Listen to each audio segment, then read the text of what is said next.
success of the mood musics and the many different tours you've had, especially your most recent one, doing real well. How did you come up with the concept to do the mood musics? Well, with mood music, I mean, it stemmed from such an unhappy place. Um, I mean, it's really as simple as I was shelved on my major label at the time and didn't have an outlet, and everybody was force feeding me how these records that contained emotion nobody gave a fuck about, and I just begged to differ.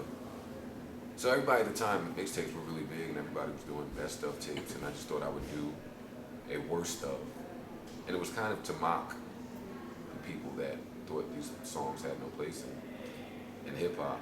And I was so fucked up at the time. Mood music, one was like just a bunch of old songs, but then mood music two, I guess, really caught people's attention, and just kind of became kind of a cult classic. Right. So as far as like your growth as a MC, like going back to the Pump It Up days, to something like Ordinary Love Shit where you are now, like what has been the most particular strength that you've gained as an artist in that period of time? You know,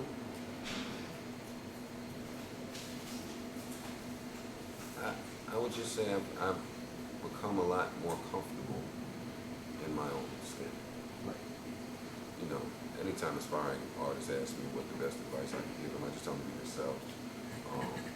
You know, coming in so young and not very knowledgeable, very vulnerable, and just listening to so many different things, you never quite know when to put your foot down. I mean, your lawyer will say something different from your A&R, who will say something different from your manager, who will say something different from the president. Like, it's just so much, and it's very easy to get caught up. So I just go with my gut. I'd say that's probably the biggest thing. I've seen your Twitter feed sometimes. You talk about how some people have come up to you during the meet and greets telling you about how your music saved their lives, Oh, yeah. stop them. I mean, what's your reaction to that? How does that make you feel as an artist? Do you find it like an overreaction or? No, I believe it. I mean, I believe it because I was there. I mean, I've been there. Hip hop is extremely powerful. I mean, and sometimes we can take that for granted. And I always said, coming in, people come in aspiring for different things. And I always wanted, one, respect for my peers, and two, to just help people, listeners. So it's the ultimate form of flattery, and I'm normally speechless.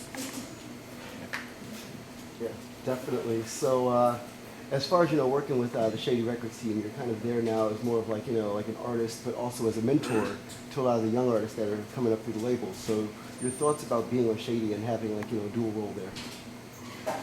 Shady is a very intimate, family-oriented label. It's just funny how High Power works. Prior to the deal,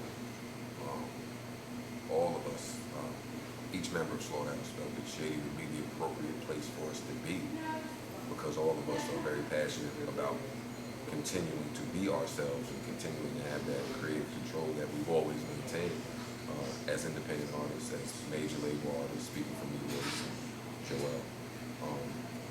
So it's just real cool. I think the cypher during the BET Awards gave people a chance to see the type of camaraderie that we all have, because it really is there, that chemistry. It's not forced. It's not four people coming together just for business purposes. It's really family.